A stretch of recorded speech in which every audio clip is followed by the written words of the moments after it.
It happened in a place where no one expected violence, in the middle of a supermarket parking lot on a calm Saturday afternoon. Shoppers pushed carts, children laughed, and the air smelled faintly of roasted peanuts from a vendor by the entrance. Then, in a single heartbeat, the peace shattered. A sharp crack ripped through the lot, the unmistakable sound of a gunshot. People screamed, cars screeched, and panic scattered like wildfire. My wife crumpled to the asphalt, clutching her side, her eyes wide with pain and disbelief. The shooter stood frozen for a second, her chest heaving, her face twisted with rage that had long simmered beneath the surface. That shooter wasn't a masked stranger or a nameless criminal. It was the very woman who had made our lives miserable for months. Our HOA's self-appointed enforcer, Karen. For bystanders, it looked like random madness. But for us, it was the culmination of a storm we had seen building, threats ignored, boundaries crossed, and an obsession spiraling out of control. Blood seeped through my wife's blouse as I pressed down, screaming for someone to call 911, my mind torn between fear and fury. In that chaos, one truth cut through the noise. Karen thought she had silenced my wife, but she had no idea who she was really dealing with. To her, I was just another neighbor she could intimidate, another target for her vendetta. What she didn't know, and what she was about to learn in the most devastating way possible, was that I was not just a husband fighting for his wife's life. I was the district attorney, and when the law itself comes for you, there's nowhere to run. Long before the gunshot echoed across the parking lot, the seeds of chaos had been planted in the quiet cul-de-sac where we lived. On the surface, it was the kind of suburban neighborhood you might see in glossy magazines: manicured lawns, neat driveways, pastel-colored houses standing in straight, perfect lines. To outsiders, it looked like paradise. But inside the gates of our HOA, the truth was far less perfect. Rules were more than guidelines, they were weapons, and the woman wielding those weapons with merciless precision was none other than Karen, the board's most vocal, relentless enforcer. When my wife and I moved into the community, we were searching for stability. I worked long hours as a district attorney, constantly fighting criminals in the courtroom. Home was supposed to be a sanctuary, a place where my wife and I could breathe. She loved gardening, caring for flowers, and watching our daughter play hopscotch on the driveway. At first, neighbors seemed welcoming. Smiles, cookies, the usual polite greetings. But it didn't take long for us to notice the glares, the way Karen's eyes followed every detail of our lives. If our lawn was trimmed a day late, she sent a notice. If our trash bins weren't pulled back within the hour, she left a photo in our mailbox. What others brushed off as minor rules, she treated like federal crimes. At HOA meetings, Karen thrived on confrontation. She thrived on power. With a smug smile, she'd stand up and list out our violations like she was reciting charges in a courtroom. Her voice dripped with venom, but what chilled me most was the way she looked at my wife.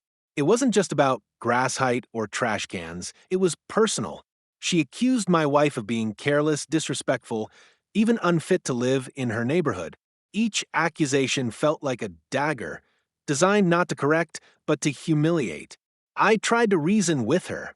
I told myself not to bring my courtroom battles home. But every conversation with Karen spiraled into insults and thinly veiled threats. People who don't follow the rules don't last long here, she once hissed across the table at a meeting, her eyes glinting with cruel satisfaction. The board members shifted uncomfortably, but none dared challenge her. She controlled them through fear, gossip, and intimidation. My wife tried to brush it off. "She's just miserable. Don't let her get under your skin," she whispered at night, though I could hear the tremble in her voice. I wanted to believe that Karen was simply a bitter neighbor looking for attention. But as weeks turned into months, her fixation grew darker. She began showing up outside our house, watching from the sidewalk under the pretense of checking compliance. She took photos of our daughter playing and filed reports about noise disturbances. She even followed my wife to the community pool, berating her in front of others for bringing snacks in a tote bag. Each incident chipped away at our peace. The home we bought as a safe haven now felt like a prison patrolled by a tyrant. Yet, what I couldn't shake was the gnawing sense that Karen wasn't just enforcing rules, she was obsessed with control, obsessed with us. And obsessions like that rarely burn out quietly. They explode. Looking back, the warning signs were all there. But in the whirlwind of daily life, between court cases and family responsibilities, we underestimated how far she would go. We thought we were dealing with petty harassment. We were wrong. This was the beginning of a war, and Karen was preparing for her most destructive move yet. Karen's pettiness might have been tolerable if it stayed confined to letters in the mailbox or whispered complaints at HOA meetings. But soon, it mutated into something far darker, something that couldn't be brushed off as neighborhood politics. The first sign came one evening as my wife drove home from the grocery store. She noticed headlights tailing her closely, too closely, all the way from the freeway to our neighborhood gates. When she pulled into our driveway, the car didn't drive past, it stopped 2 houses down. She recognized it instantly. Karen's beige SUV, idling like a predator lurking in the dark. At first, my wife tried to convince herself it was coincidence. Maybe Karen lived her life with the same obsessive energy she directed at us. But then it happened again, and again. Each time, Karen's vehicle lingered just long enough to remind us she was watching. Soon, it escalated from shadowing to confrontation.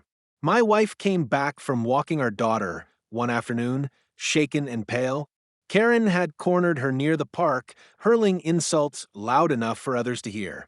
She accused her of being a danger to the neighborhood, of dragging down property values, of being the reason this community was falling apart.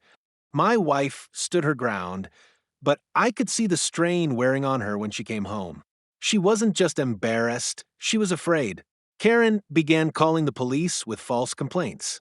Officers knocked on our door at night after anonymous reports of domestic disturbances. That never happened. Once, she claimed we were harboring dangerous animals because she saw a neighbor's dog in our yard for 10 minutes. Every visit humiliated us, but what enraged me most was how much Karen enjoyed it. She stood outside during these calls, arms folded, smirking as flashing lights reflected off her glasses. I kept telling myself I was the district attorney. I knew the system, I knew how to document harassment, I knew the law would eventually catch up with her. But even with my experience, it felt like we were playing by rules she refused to acknowledge. The HOA board turned a blind eye, dismissing our concerns as personal disputes. To them, Karen was a valuable enforcer, strict, yes, but useful. The breaking point for me came one late night when I walked out to grab something from my car.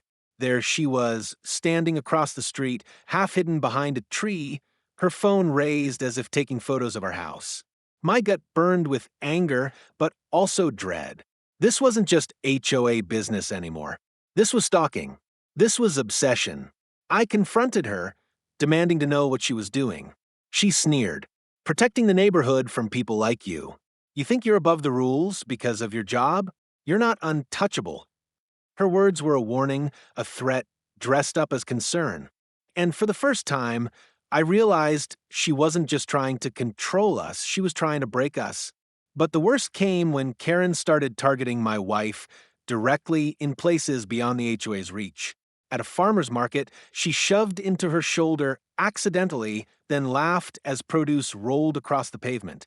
At the post office, she shouted accusations of mail tampering in front of strangers, causing heads to turn. My wife came home in tears, her spirit slowly crushed by the humiliation. I wanted to fight back, to file charges, to use the full weight of my office to put an end to her reign of terror. But the line between my role as husband and as district attorney blurred dangerously. Every instinct in me screamed to act. But professionally, I had to wait for her to make a mistake big enough that the law couldn't ignore. That mistake came the night she followed my wife into the supermarket parking lot. It wasn't her usual intimidation. It wasn't about words anymore. It was about rage, uncontained and violent. Karen had been waiting for this moment, letting her obsession boil until it spilled over into an act she could never take back. And As much as I wish I had stopped it before it happened, the truth is, no one could have predicted how far she was willing to go. It was supposed to be an ordinary evening. My wife left the house just before sunset, planning to pick up groceries for dinner and stop by the pharmacy. She kissed our daughter goodbye, promised to bring back her favorite snack, and smiled at me with that calm warmth that always steadied my world. I had no idea it would be the last time I saw her unscarred, untouched by violence. The supermarket parking lot was buzzing with its usual weekend rhythm. Families loading bags, carts clattering against the pavement, teenagers laughing as they piled into cars. To anyone else, it was a place of routine. But for my wife, that night, it was a trap waiting to spring. Karen's SUV rolled in minutes after she arrived. She parked just a few spaces away, her eyes fixed on my wife as she walked toward the entrance. At first, it looked like coincidence, but the tension in Karen's movements betrayed her. She wasn't there to shop. She was there for her. Witnesses later said they noticed Karen storming across the lot, shouting accusations before she even reached my wife. "You don't belong here. People like you ruin neighborhoods. You think you're better than the rest of us?" Her voice cut across the noise, sharp enough to draw stares. My wife, caught off guard, tried to de-escalate. She raised her hands, told Karen to calm down, reminded her this wasn't the time or the place. But logic never stood a chance against obsession. The argument grew heated. Karen's words spilled faster, more venomous with every second. She accused my wife of filing complaints against her, of conspiring to have her removed from the HOA, of turning the board against her. Each claim was twisted fantasy, but in her mind, they were gospel. And then she snapped. In emotion so sudden, so reckless, Karen reached into her bag and pulled out a handgun. Gasps erupted from bystanders. A mother grabbed her child. A man dropped his groceries. My wife froze, disbelief washing over her. This wasn't the HOA meeting room anymore. This was real. This was life and death. Karen's hand trembled, her face contorted with rage as she shouted, "This ends tonight." And before anyone could react, before my wife could even move, a shot rang out. The bullet tore through the air, striking her side. The sound was deafening, echoing across the asphalt, followed by screams and chaos. My wife stumbled backward, her hands clutching the wound, her face pale with shock.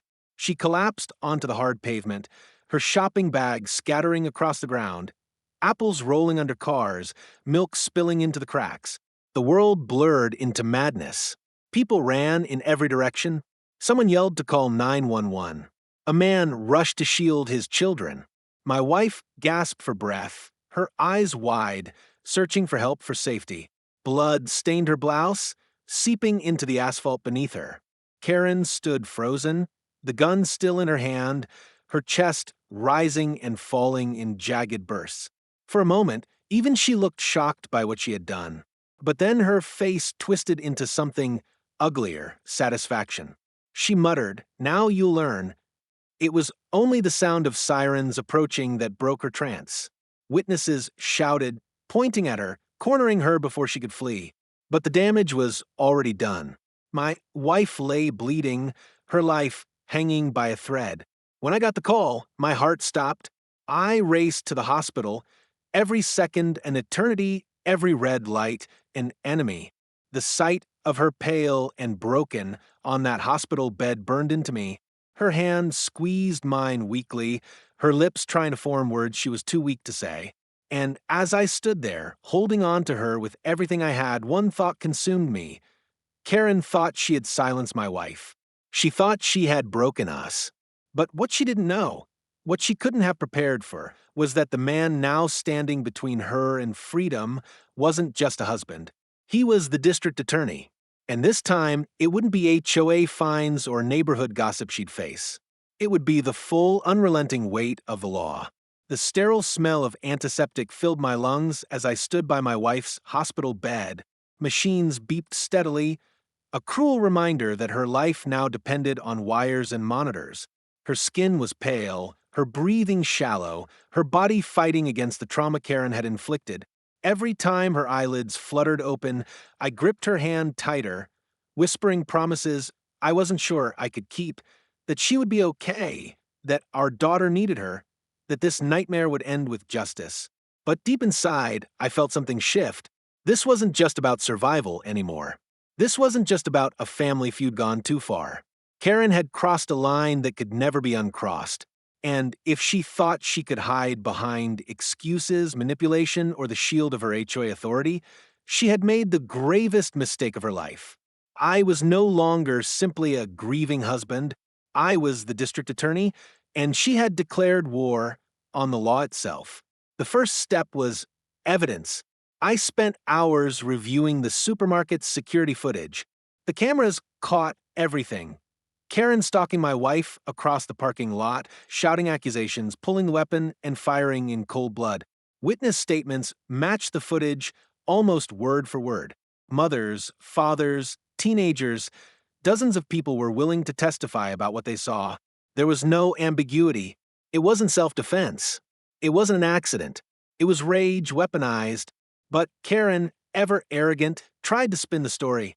At the police station, she claimed my wife had threatened her, that she acted in fear for her life. She painted herself as the victim, twisting reality as effortlessly as she had twisted HOA rules.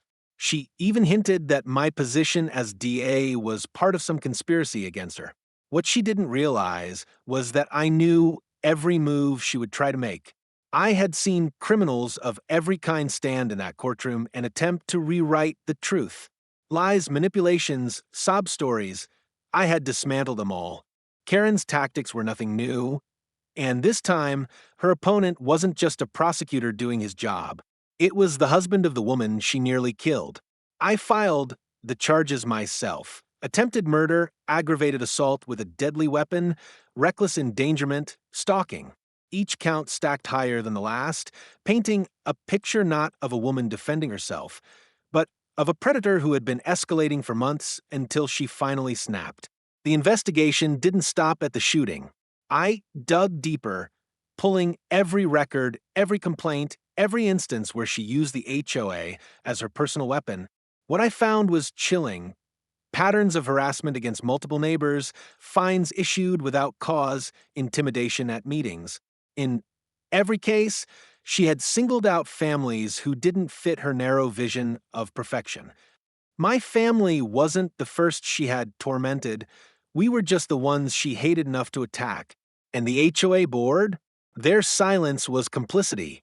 Emails revealed that several members had received complaints about Karen's escalating behavior, but they dismissed them as neighborly disputes. Some even encouraged her aggressiveness, seeing her as the muscle of the community. They hadn't just ignored the warnings, they had empowered her. The more I uncovered, the more determined I became. This trial wasn't just about punishing Karen. It was about exposing the system that allowed her to thrive unchecked until her obsession turned violent. Meanwhile, my wife fought for her life. Surgery stabilized her, but recovery was uncertain. I spent nights at her bedside, torn between my duty as DA and my duty as a husband. Every time she squeezed my hand, I felt my resolve harden. I wasn't just fighting for justice. I was fighting for her. The courtroom battle loomed. Karen, smug and defiant, hired an expensive defense attorney who specialized in painting aggressors as misunderstood victims. The HOA board scrambled, terrified of being dragged into the scandal. Neighbors whispered in shock, realizing the woman, who once scolded them for leaving holiday decorations up too long, had now become a criminal facing decades in prison. As I prepared for trial, I rehearsed every angle, every piece of evidence, every cross-examination. I knew Karen would twist the narrative. She would cry on the stand, claim she felt threatened, point fingers at my position as DA to suggest bias. But the truth was stronger than her lies. The footage, the witnesses, the years of harassment, they told a story that even her crocodile tears couldn't erase.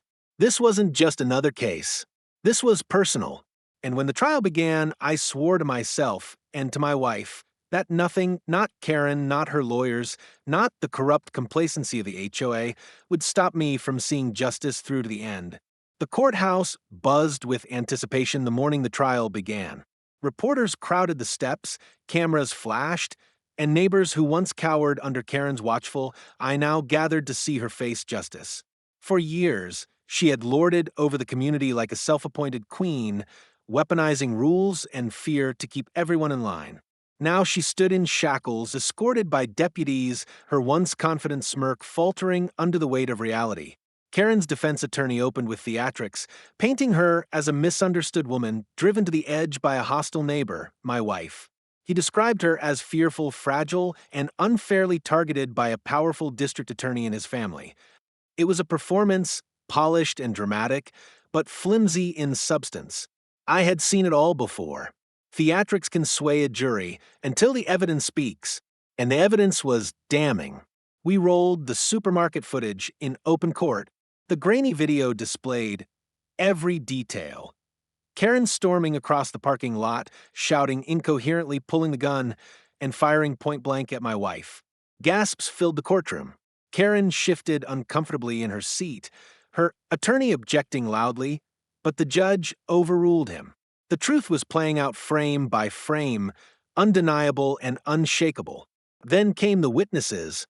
A young mother testified about shielding her child after hearing the shot.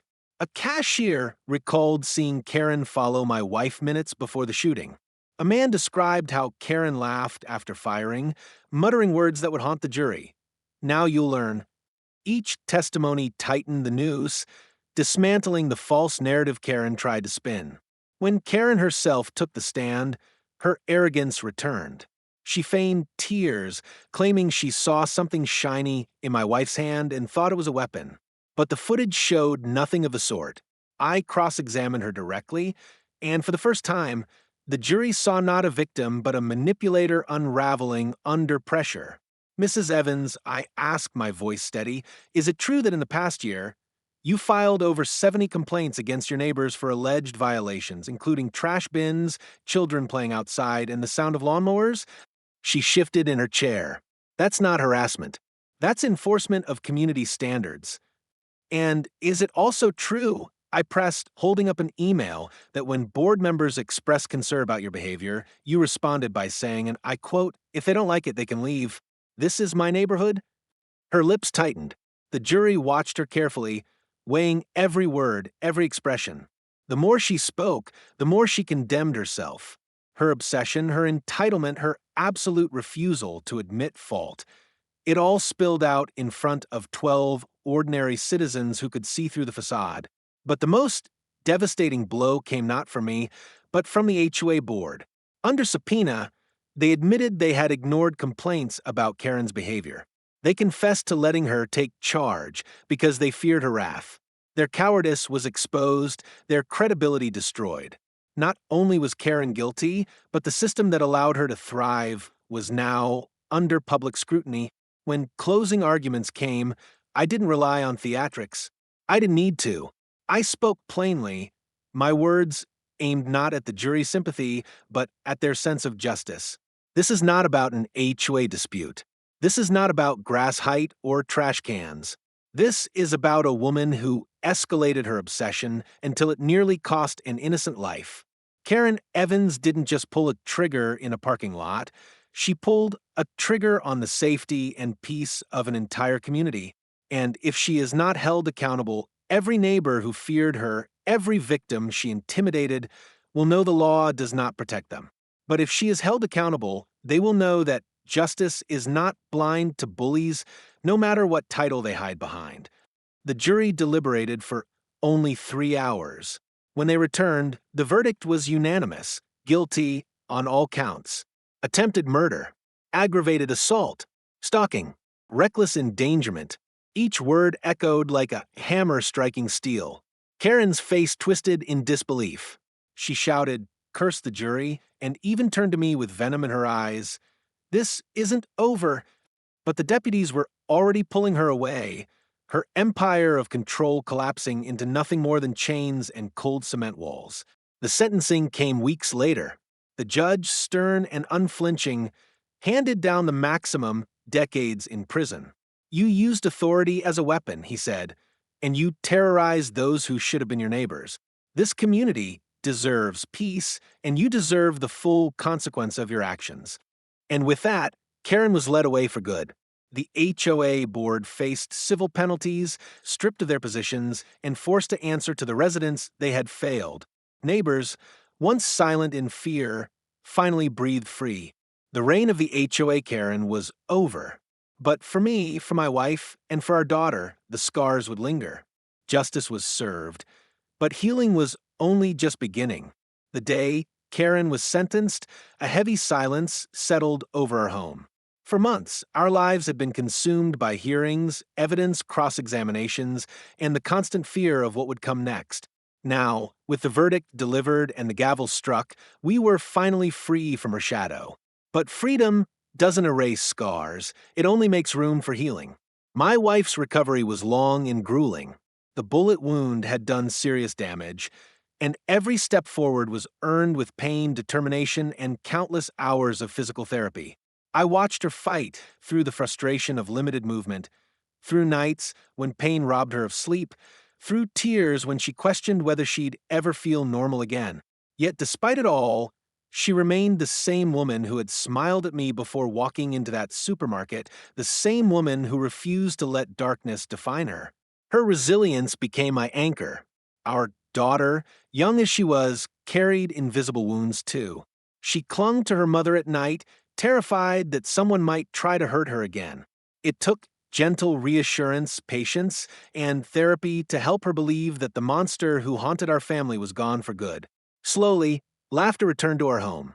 Slowly, we remembered how to live without fear. The neighborhood changed, too. Without Karen's iron grip, residents began to speak freely. The HOA board was restructured, its rules rewritten to reflect fairness instead of control. Neighbors who once avoided each other out of fear of gossip or fines started connecting, sharing meals, helping each other, even apologizing for the times they had stayed silent while Karen terrorized us. The community that had once felt like a prison was finally beginning to feel like a home again. And me? I carried a dual weight, both as a husband who nearly lost the love of his life and as a district attorney who had watched how unchecked power corrodes the soul. In courtrooms, I'd seen criminals hide behind lies. In my own neighborhood, I'd seen an HOA Karen hide behind rules. The costumes change, but the danger remains the same. When authority is twisted into a weapon, ordinary lives pay the price. Standing before the community at a meeting months later, I delivered the same warning I now give to anyone who will listen: don't mistake silence for peace. Don't let small abuses slide, because they seem too petty to matter. Tyranny doesn't always start with violence. It starts with control, with intimidation, with rules enforced not for fairness, but for power. Speak up before it's too late, because if you don't one day, you'll find yourself standing in a parking lot, wondering how a simple dispute turned into a gunshot. My wife, sitting in the front row, smiled faintly. She was alive. We had endured. And though the scars of that night would never fully fade, they were no longer marks of pain. They were marks of survival. Karen thought she had the final word when she pulled the trigger. But the truth is, her act only exposed the truth she had spent years hiding. She thought she could bend the law, twist the narrative, and keep her grip on us forever. Instead, she reminded everyone of a lesson I've built my career on. No one, no HOA board, no neighborhood tyrant, no self-appointed Karen is above the law. You've seen how one woman's obsession with control nearly cost my wife her life, and how justice finally caught up with her. But here's the truth. Karen was only one face of a much bigger problem. Across the country, countless families are being bullied, harassed, and terrorized by people who hide behind HOA rules, neighborhood titles, and fake authority. Some of those stories end in shouting matches. Others, like ours, end in flashing lights and the sound of gunshots echoing across a parking lot. And yet, every time one battle ends, another begins. Just when I thought the nightmare was behind us, another neighbor's story landed on my desk, one that made even Karen's rampage look tame. Imagine an HOA president who staged break-ins just to frame the people he wanted out of the neighborhood. Imagine calling the cops on your own residence, only for the truth to flip the entire community upside down. That story is coming next. And trust me, you don't want to miss it. So, if you've made it this far, it means one thing: you care about the truth behind these HOA nightmares. Hit subscribe right now, because the next story is darker, more shocking, and even more unbelievable than this one. And when it drops, you'll want to be the first to hear it.